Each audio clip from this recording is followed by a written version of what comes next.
Good afternoon, everyone. Thank you all for joining this meeting. This meeting is to present to you Project 105-317. We have bridges 06200A and B, also known as Baldwin Bridge. First, I want to thank the town of Lyme for hosting us, and thank you for all the help getting us to today's meeting. We have a number of attendees here in the town hall. Thank you all for driving here tonight, and hopefully this meeting will give you a chance to learn about the project and ask questions.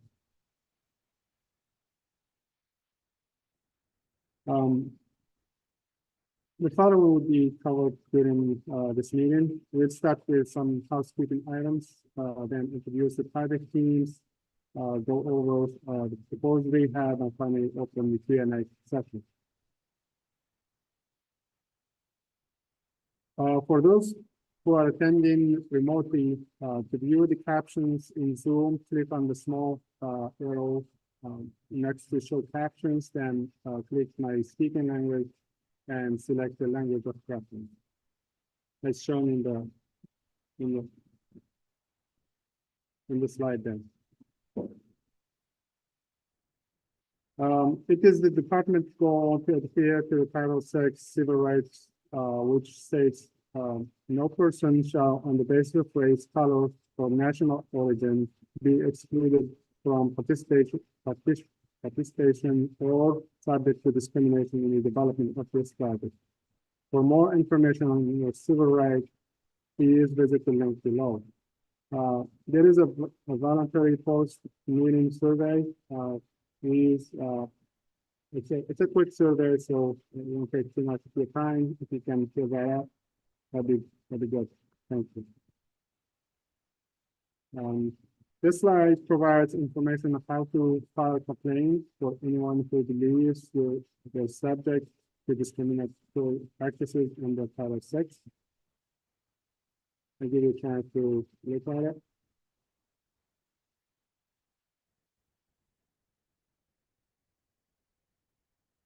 Same thing for this slide. It's the same as the slide, it's in Spanish.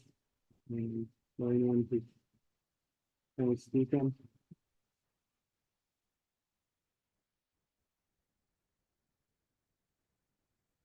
So for those who are joining us remotely, you can ask your questions and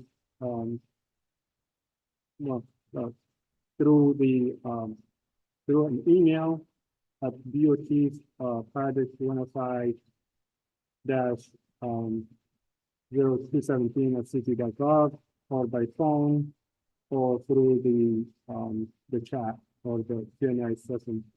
For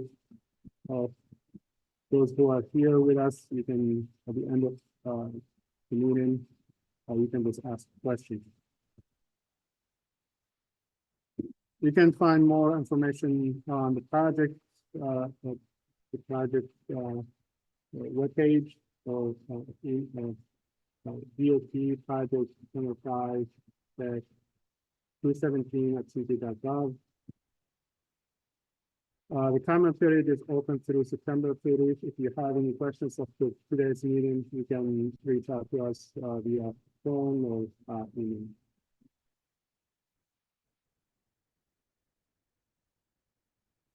So for those who are remotely joining us, you can send us the question through the chat or the Q&A session.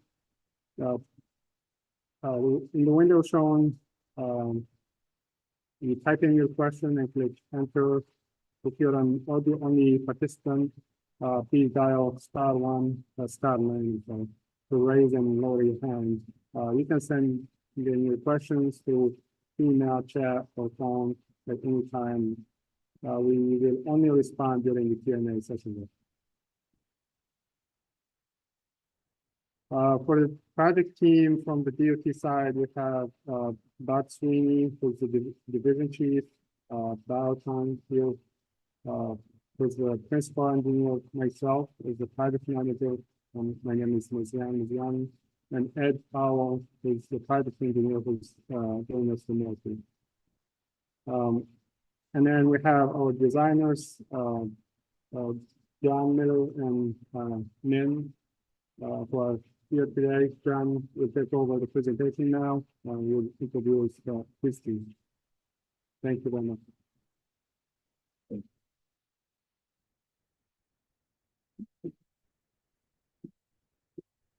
Thank you, Ms. Yan, and thank you all for attending.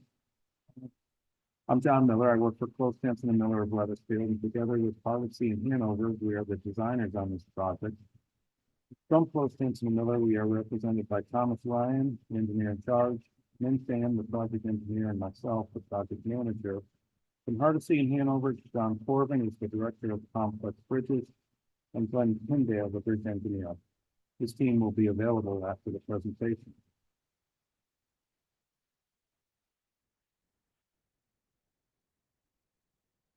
These twin structures, which are known as the Baldwin Bridge, are named after Raymond Baldwin, who was the governor of Connecticut in the early 1940s. The bridge is located about 3 miles upstream of the mouth of the Connecticut River and supports Interstate 95 over the Connecticut River between the towns of Old Saybrook and Old Lyme.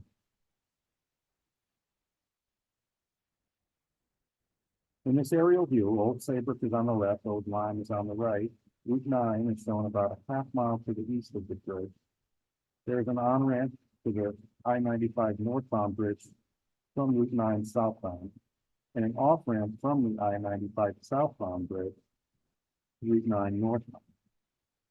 There's a sidewalk and a bike path shown in yellow on the upstream side of the southbound bridge. And below the bridge on the Old Saybrook side along Ferry Road, there was a public boat launch and a fishing pier.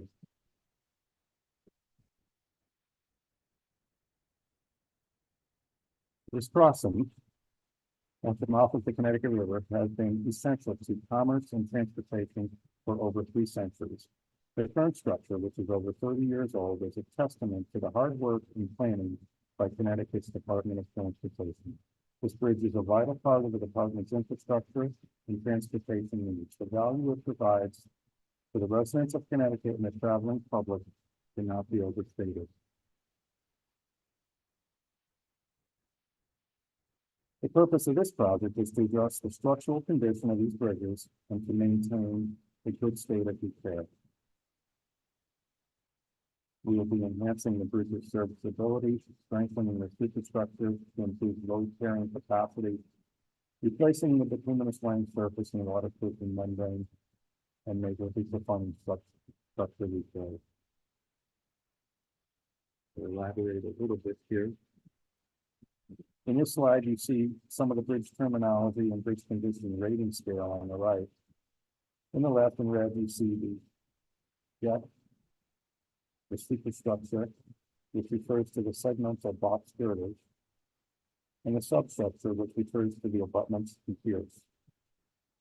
The scale used for the condition ratings is shown on the right.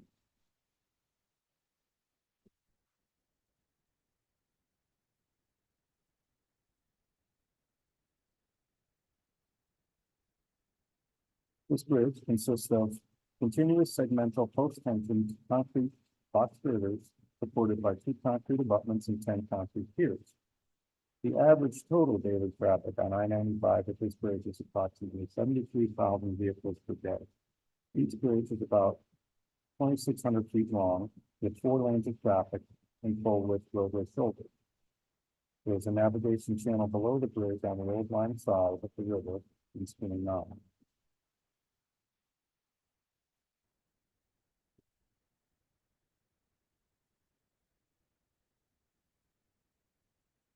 We did an electrical lighting system analysis. The highway lights, which are located in the median area of the bridge, have a history of electrical faults.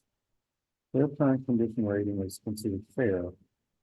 The navigation channel lighting consists of lights suspended from the superstructure and the lights attached to the concrete piers which define the channel.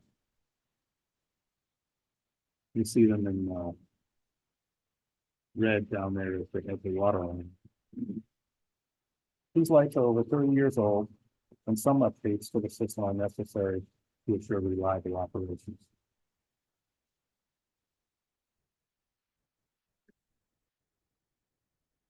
We also performed a drainage analysis.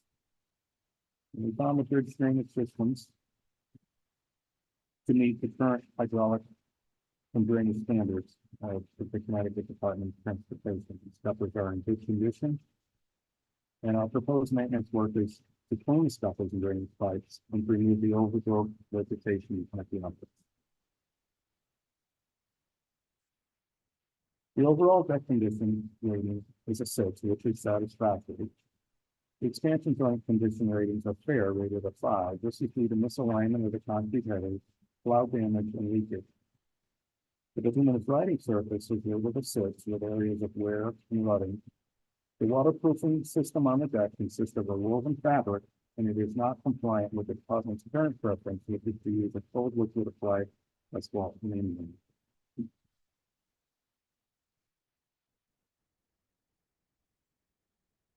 The individual condition ratings for other deck components are shown here. The parapets are rated a 6 with random cracks and areas of spalls. The sidewalks are rated a 7 with random cracks and deteriorated sealant at the joints. And the fence is rated a 6 with areas of impact damage.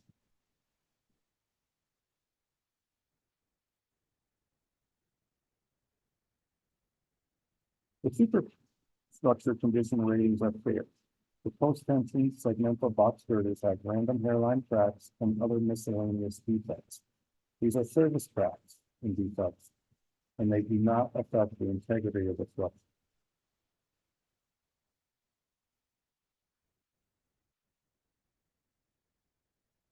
The piers have some isolated areas of hollow concrete and an overall condition rating of 6, which is considered satisfactory.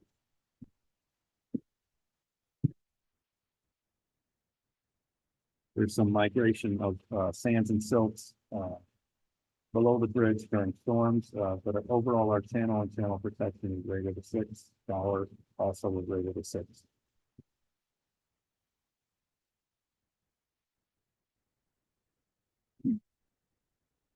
A very small area of tidal wetland vegetation is shown by the lime green L-shaped figure in the staging.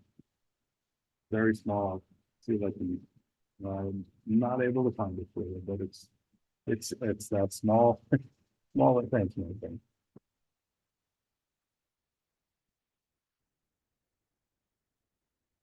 Thank you. All of the proposed work will be above the water line and no impacts are anticipated.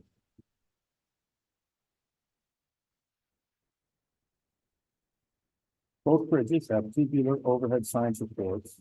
These will be removed and replaced with new supports and signs.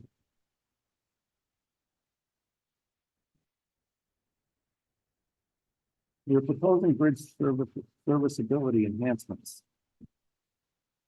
Most of the work on this project will take place inside the segmental boxes.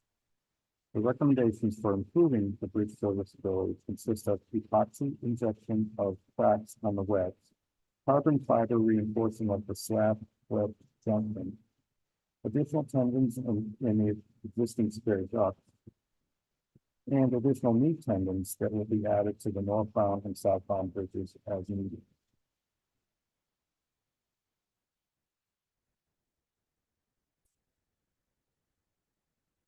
Based on the department's inspection reports, maintenance memorandums, and structural analysis, the scope of work shown has been developed for this project.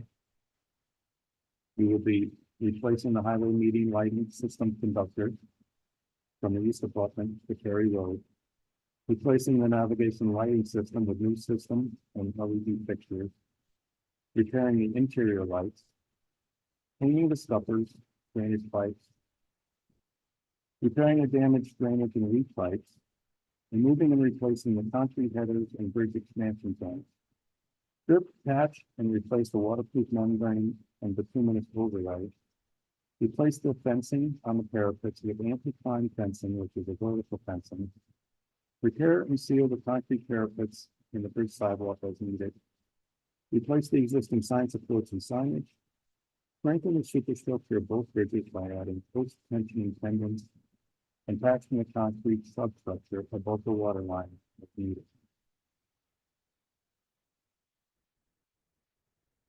Here's a proposed plan view.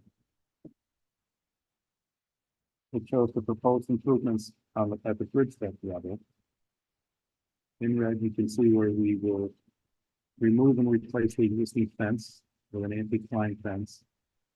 Replace the existing expansion joint and concrete headers at each abutment. Remove and replace the bituminous laying surface and waterproofing membrane. Replacing the existing highway lighting, which is conduits which are in the median, and repairing the existing parapets inside them.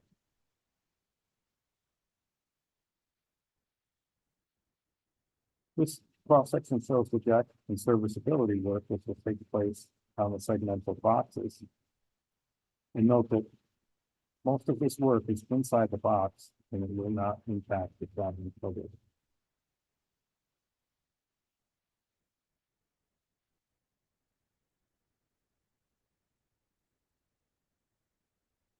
Maintenance and protection of traffic will require stage construction.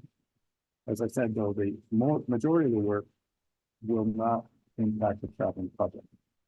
Specifically, the strip path membrane and overlay work will occur in 2 stages.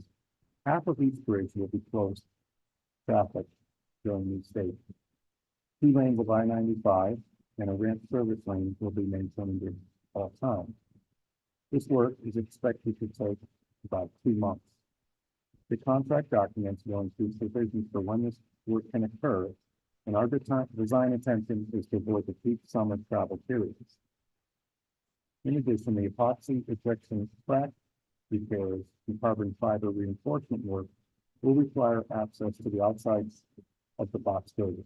This work will be performed under standard combat lane and shoulder closure sign patterns, and the same is true for the navigation lighting work underneath the bridge.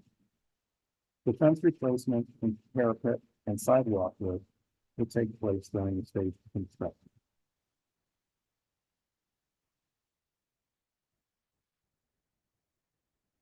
Here you see the stage 1 deck work that will occur behind temporary precast concrete barrier with fence. Again, this work is expected to take between stage 1 and stage 2 a total of 2 months. If stage 1 only, we are looking at about a month in this traffic configuration. And we will be working on both bridges at the same time.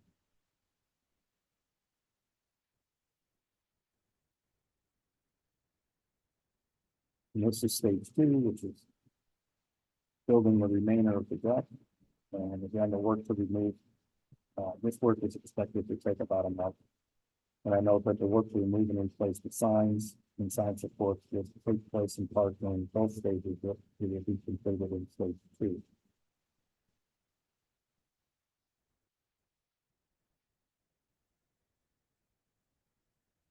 There is a state boat launch and fishing pier below the bridge, which will remain open at all times, and we do not anticipate any property impact to this project.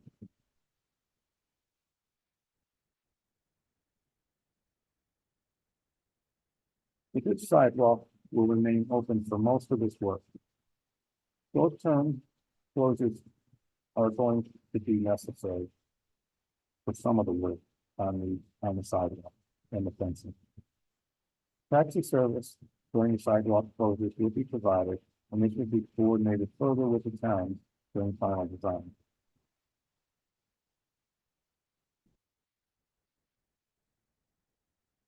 This project is directly over a mapped natural diversity database area of concern, and further environmental screening and coordination will take place during the final design. Due to the nature of our work, we don't anticipate any.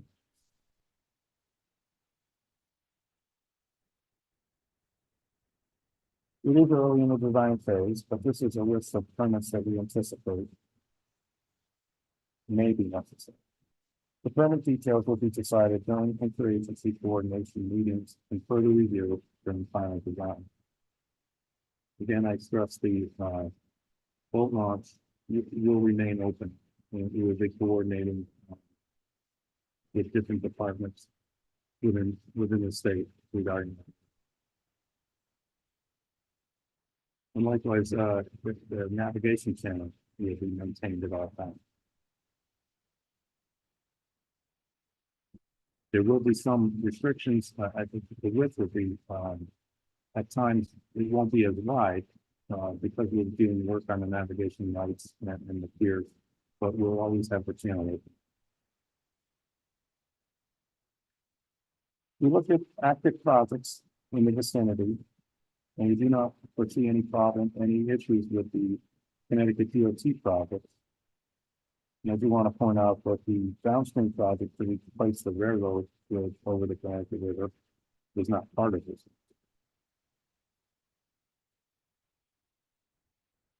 With that, I'll turn it back to Mazian. Thank you.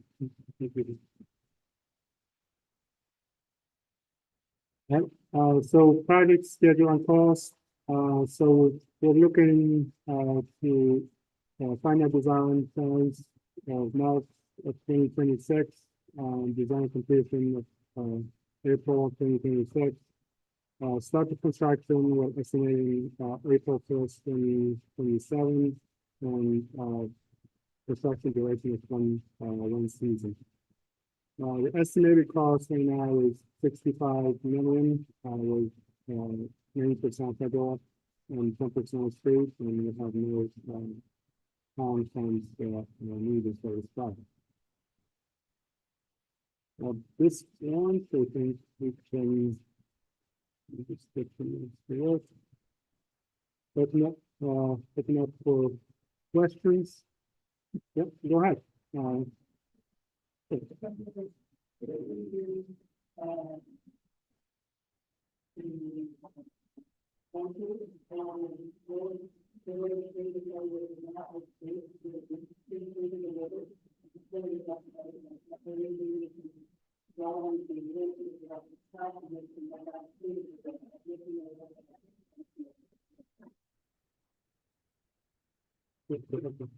Yeah, thank you for the talk.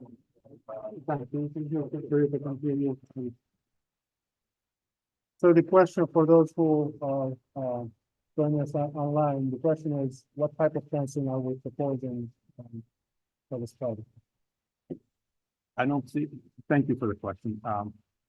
Visually, there won't be any difference. The mesh on the anti-climb fence is a very similar pattern.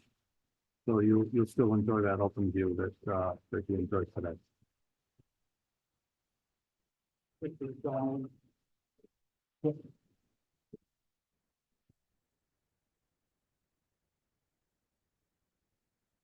I'm about John from Connecticut Saybrook Design. So we have the department has started installing a similar system on other major bridges. So one of them is on Putnam Bridge. With a new walkway that was just opened. And so if you want, you can take a look at that system. And a similar one is on Arizona Bridge. That's the one. That will enter from Go ahead.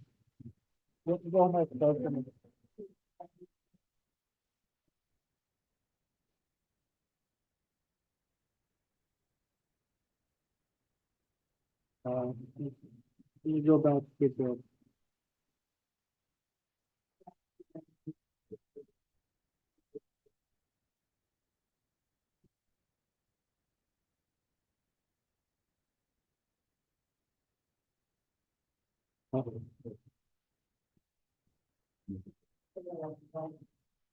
Oh, over here?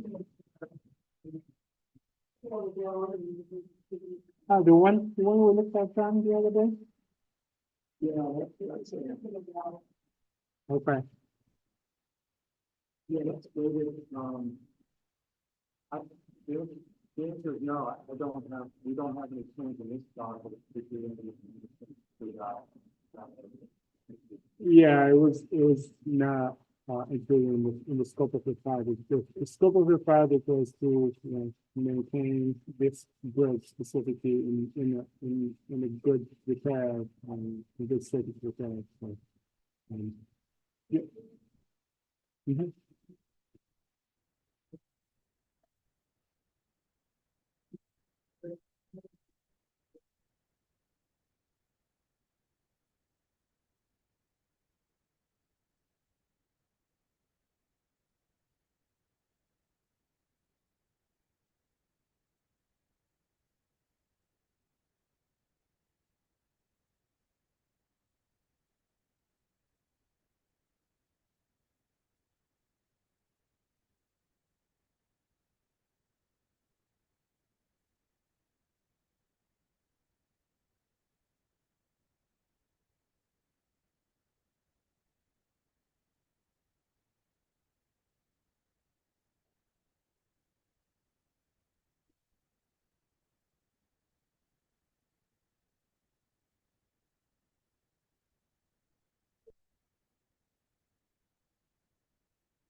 Yeah, so for this project specifically, that was not included.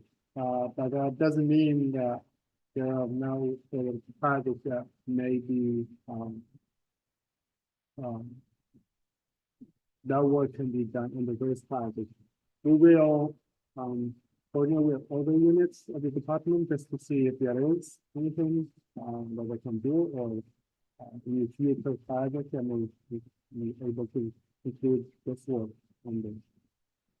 But for this project specifically, that's not included.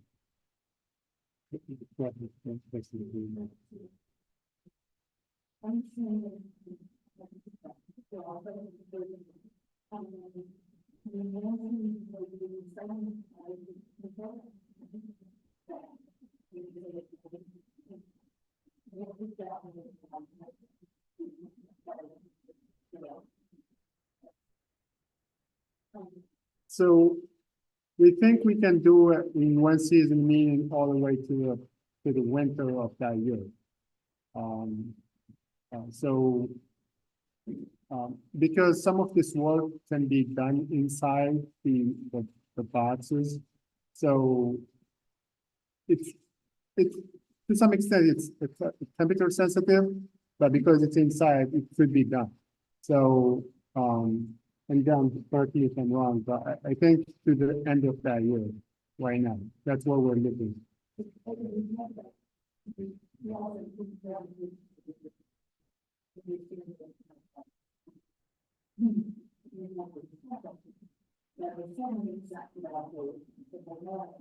Yep.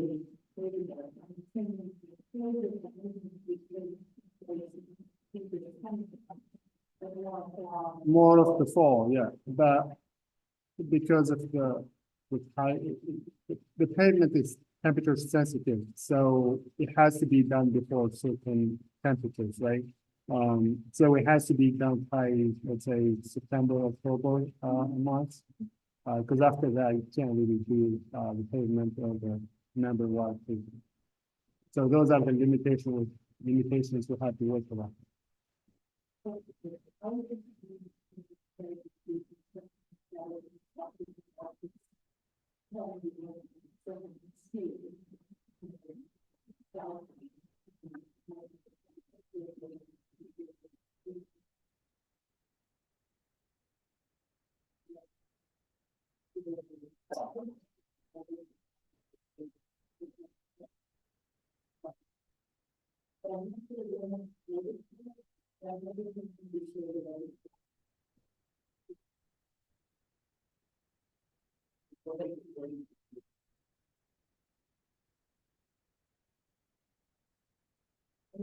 Do you know what project number? Okay. No, I just wondering,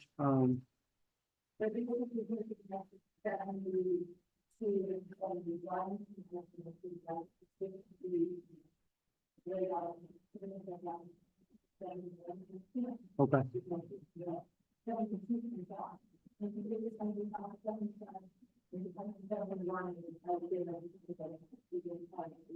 Yeah, crossing. Yeah, no, I know that area.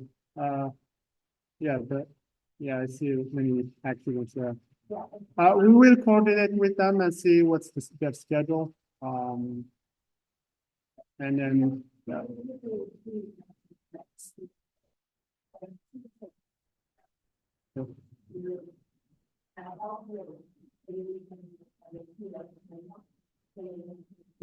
no, we understand that.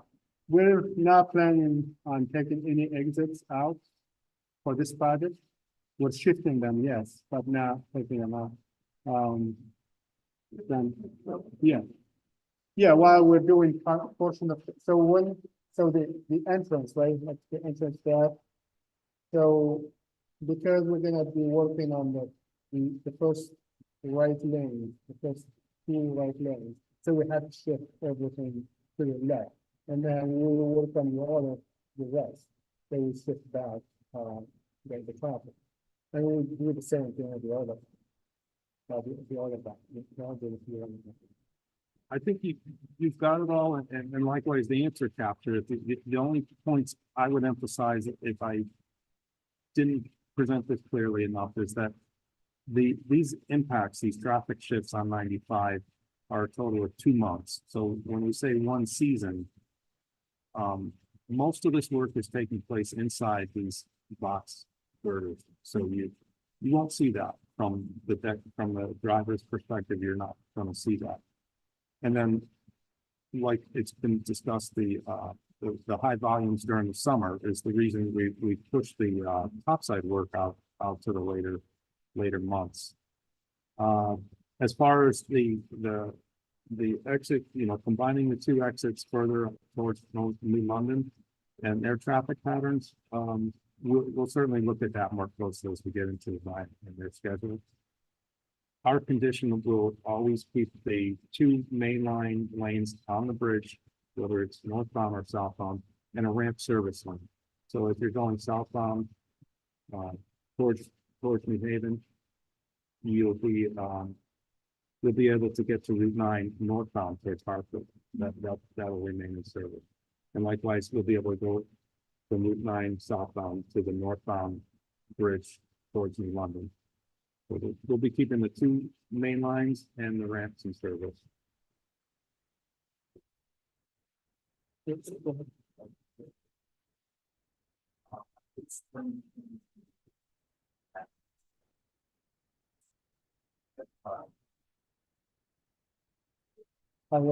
please.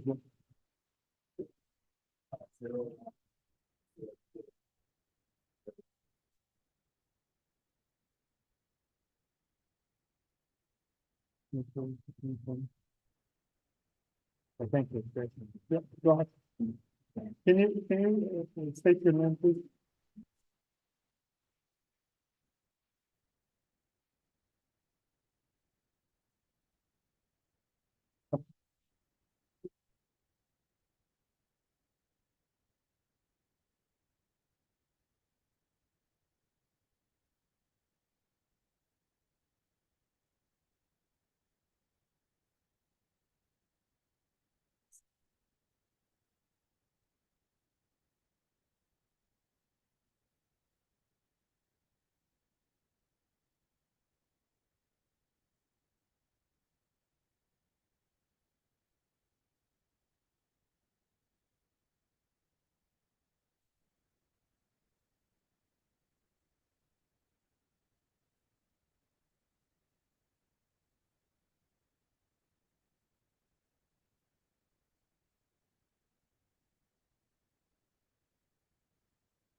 Thanks for pointing that out.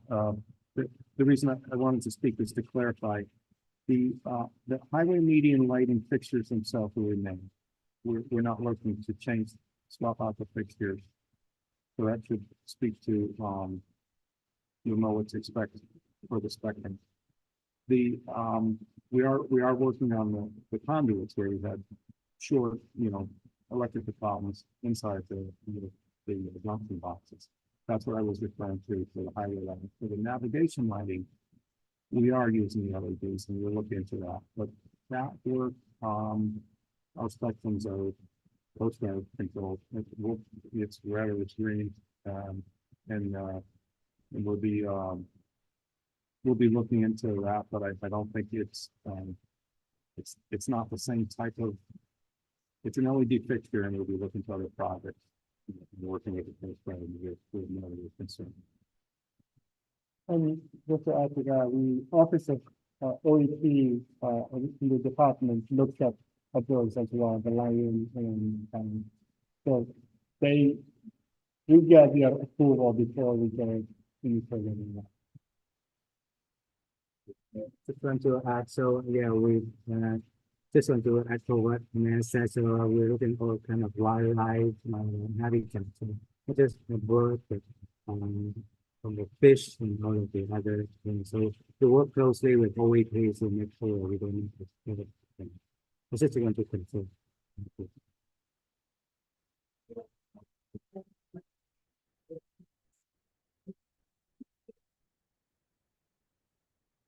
No, no, as part of this project. So the question, yeah, I'm sorry. The question is, with, any cameras be added, to the structure, like, in general. So not as part of this project.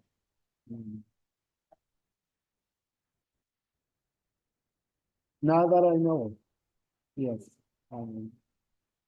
but why are you asking? Do you want cameras? Is that, okay, okay.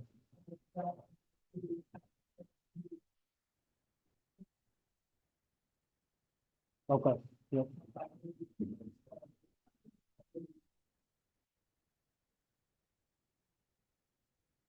Yeah, usually if there is a project, for cameras, they do include them as part of these projects, but no one reached out to us from different units in the department asking us to include their work in this project, so I don't think so. The concern is follow with the traffic engineering office to confirm. Yeah, yeah, we'll follow up with, some units, just to make sure that there isn't anything we're not aware of. Thank you. Go ahead.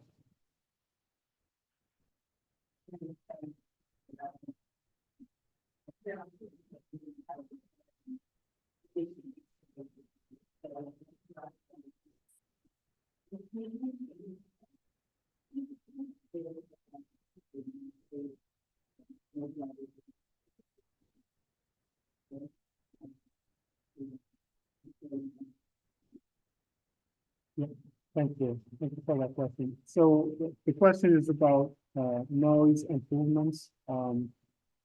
So, uh, we will be replacing the joint. So, the end product hopefully and most likely will be less noisy, than what we have there. Couple, I think a year ago or a year and a half ago, I was there, just part of the inspection, and it was loud. We were inside and it was really, really loud.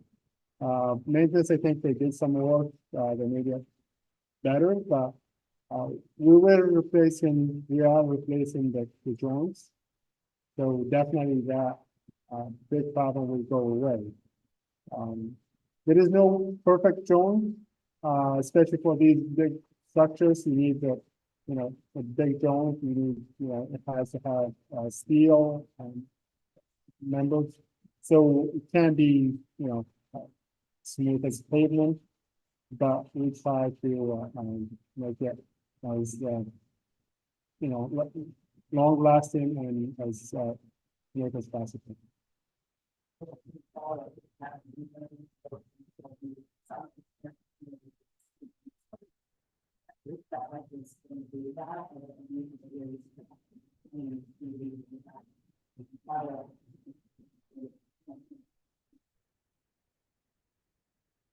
So I think if it's sound because of, trucks, especially fitting the drone, putting new drone will help quite a bit.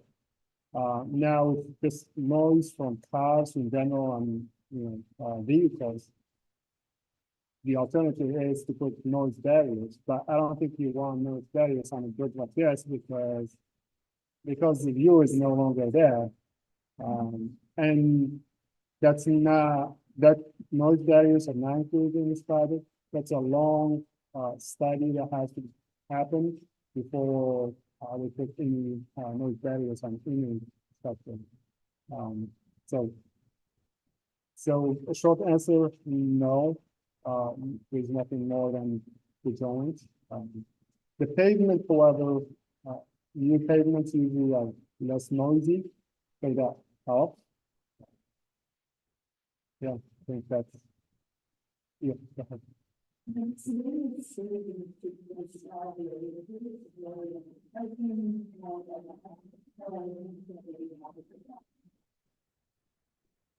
So for the deck work, they're gonna be within the work zone.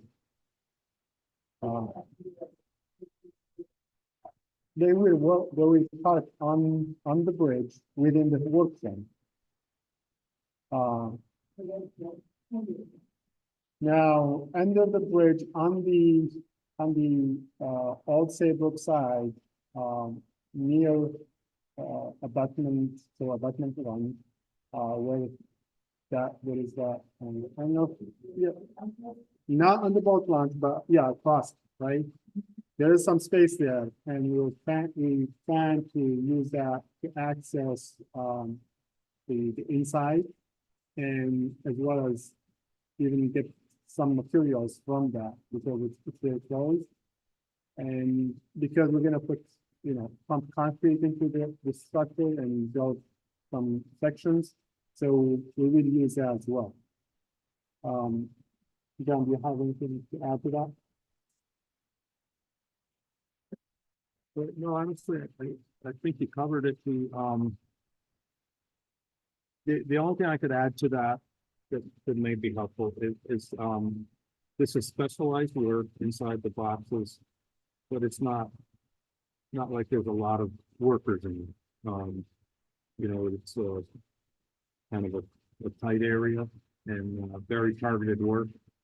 So, and material wise, we don't have, it's not like what you observed when we built the bridge originally. So it's very different. So we'll be telling the contractor in our contract provisions what he can and can't do. And we're very aware of the boat launch and the different parking areas, and the fishing pier. And we feel that we can do the final design phase, and I should add the bikeway and the sidewalk. We know the areas we don't want to be, but we're optimistic that we will be able to work through that because there's a lot of right of way owned by the department in this area.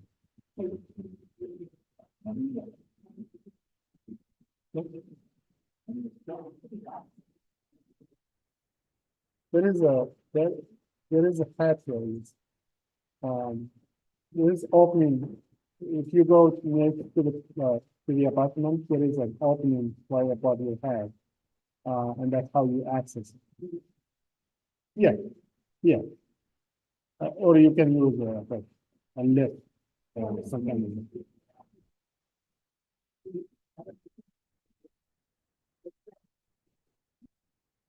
So for this work, the work inside won't need that. Yeah, go ahead.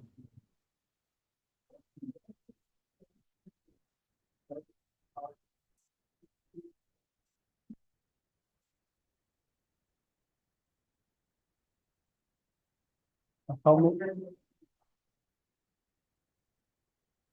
Can you have that? No, it's a good question, and we appreciate it. Can you repeat that? Yeah, so the question is, Repeat the question. I'm sorry, I couldn't read it. Go ahead, myself. I'll repeat the question. I'm reading the note behind you, so I apologize. We're asked to repeat the question, so my apologies for the confusion. The question is about safety posts.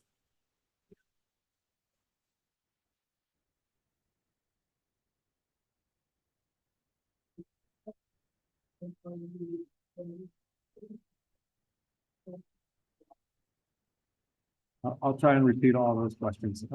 She's asked about construction barges. Good point. She's also asked about safety boat to protect personnel. Another good point. She's asked where will they be, and how many will there be, and when will they be? I think that counts.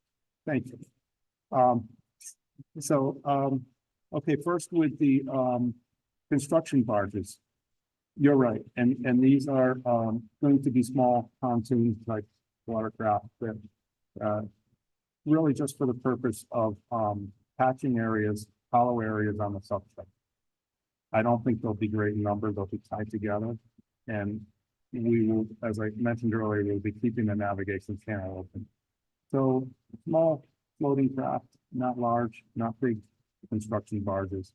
It would be up to the contractor, how many crews he's working, how many boats he's gonna have. There's not a lot of substructure work. I don't think you'll see big numbers. And they can be tied out of the way, particularly if they involve a navigation channel. Okay, for the, when we're working from super trucks, from the deck on a lift, and you're absolutely right, you will have, water boat protection. It's usually a single craft, you know, small craft, two guys, and they'll be there for those periods of time where if somebody were to fall in the river, they're available. But, if maybe a need for one on each abutment, but I would think one would cover it.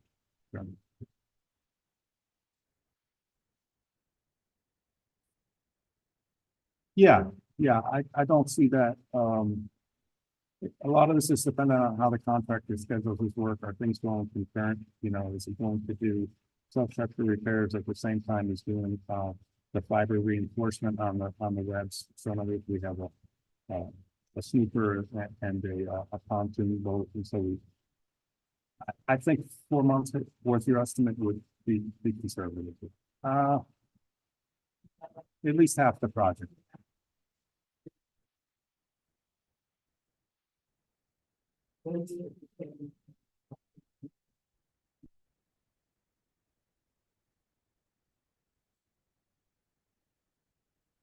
Good question.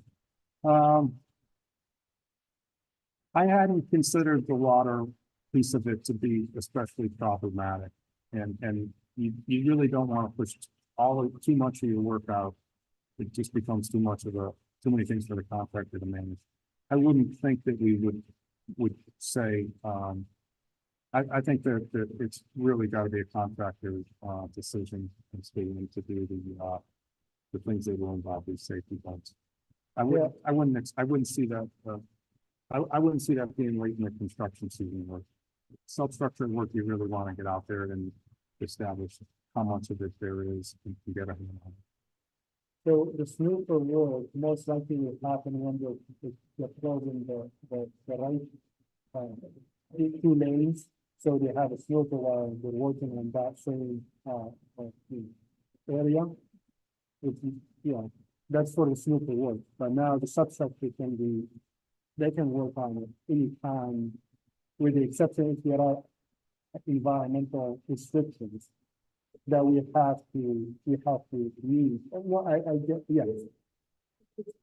Yes, and usually we make the contractor, they cannot work on more than 50% of the time, the river in general.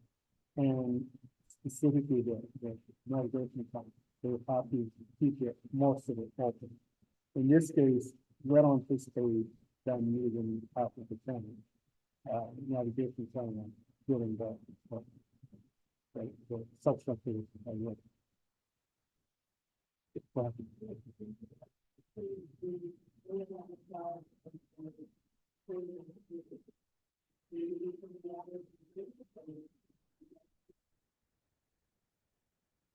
That's a great question. Let me just repeat that question for the people that are online, because they may ask them for their expertise. So the question is, John and company, when we exit the interior of the boxes, would we enter it from the old Saybrook side or old Lyme side, east or west? I think I have an answer, but I prefer if you can speak to that, John. Or, Could you state that one more time, please? Sorry about that.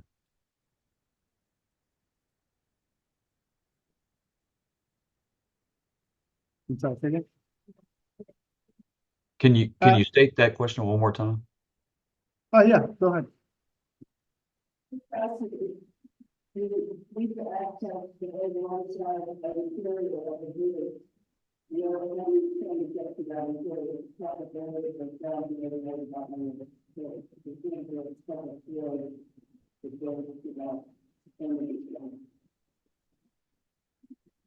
So if I could I think the question is which end of the bridge will we be accessing for during the repairs? Is that correct?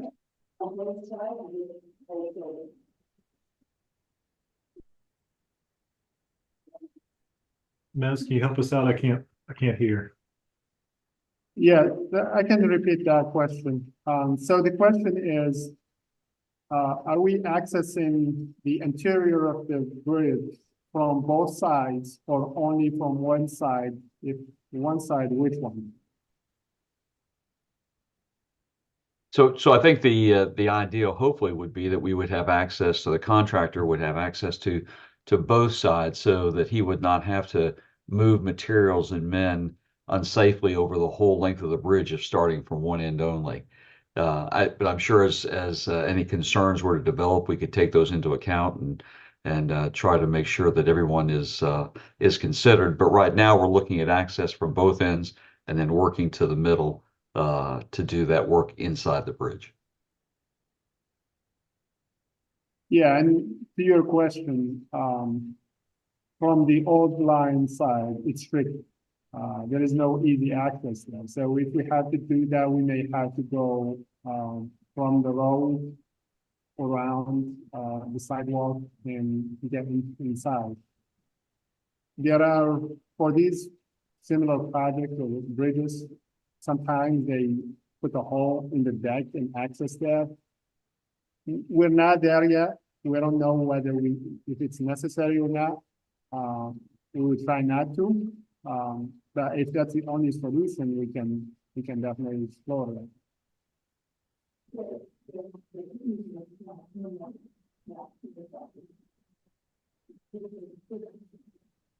Yeah, we can always do that, yes. But in this case, we will try other options before we get to that easy.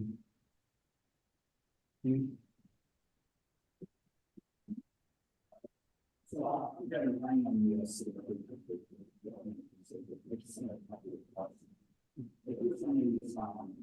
when you have the they can see about the constructive doors and constructive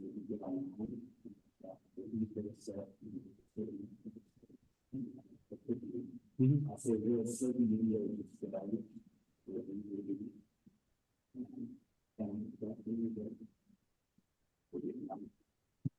So John, we don't anticipate any network here, with the exception of how you the pavement. Yeah, so no, yeah, we don't anticipate any network with the exception of pavement, just because of the nature of it. But other than that, it's, just normal construction noise. We're not, we're not excavating, we're not really, some of the noise will be generated inside just because when we built those concrete, you see those green concrete members there. We have to chip some concrete and into the existing structure to build back. So there is some noise there, but nothing in terms of huge noise, I would say.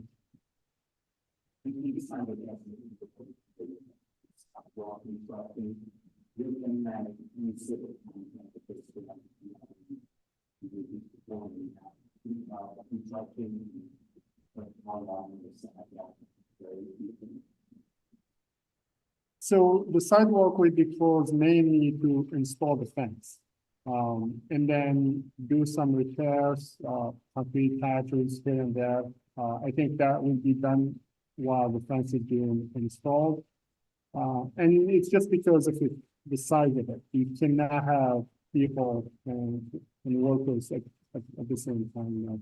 And when we do that, we will have taxi services that can carry even bikes across the bridge. In terms of for how long, I don't think it's maybe a month. I don't think it's going to be a long period just because it's mainly the fence that will take some time.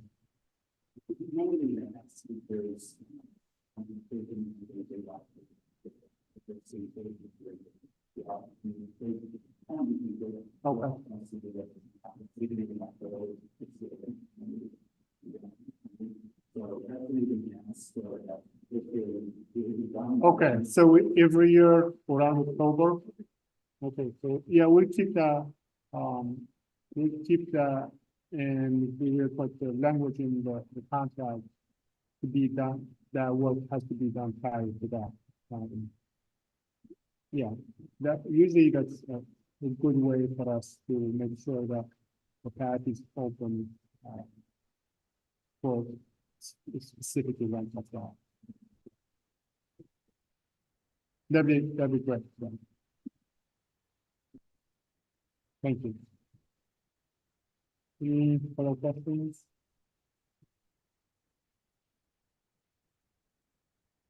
Yes. Yeah, thanks. Good call. Couple questions online. The first question, could you speak louder? So, still it now. Sorry. The second question, are there any plans for the restoration and use or the removal of the old building in the old Saybrook north side of the bridge, which is becoming an eyesore and subject to inappropriate entry? If not, this may be given some attention before bridge work commences. I'm sorry. Oh, they sold it? Okay. Yeah, I'm not aware, that, I guess we can look into that and provide an answer as part of our report.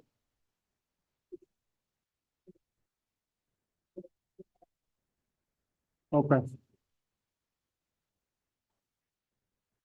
Okay.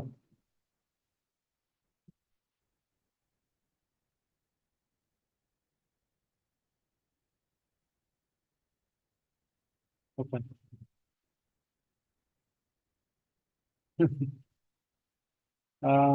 Any other questions?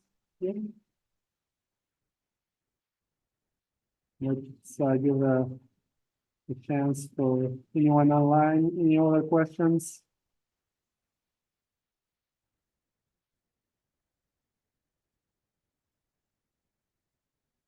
Um,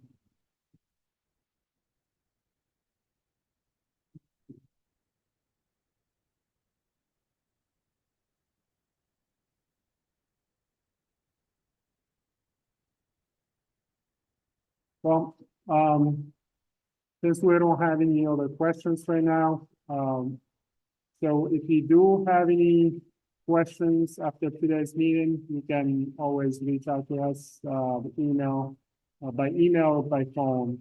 The Zoom Q&A obviously won't work after tonight, but you can always reach out through email or phone. If you do reach out with on the phone, please state your project number, because this is the same phone number for all projects, and sometimes it's hard to distinguish which project you're referring to. Email is best if you can, but sometimes it's probably. So any last call for questions? Nothing? We thank you so much for giving us a chance to be here and to present the project to you, and thank you for all the questions, and hopefully this was informative and you have a good sense of what we're trying to do here. Like I said, if you do have more questions, feel free to reach out to us, and we will be coordinating with you as the project moves forward. So thank you very much.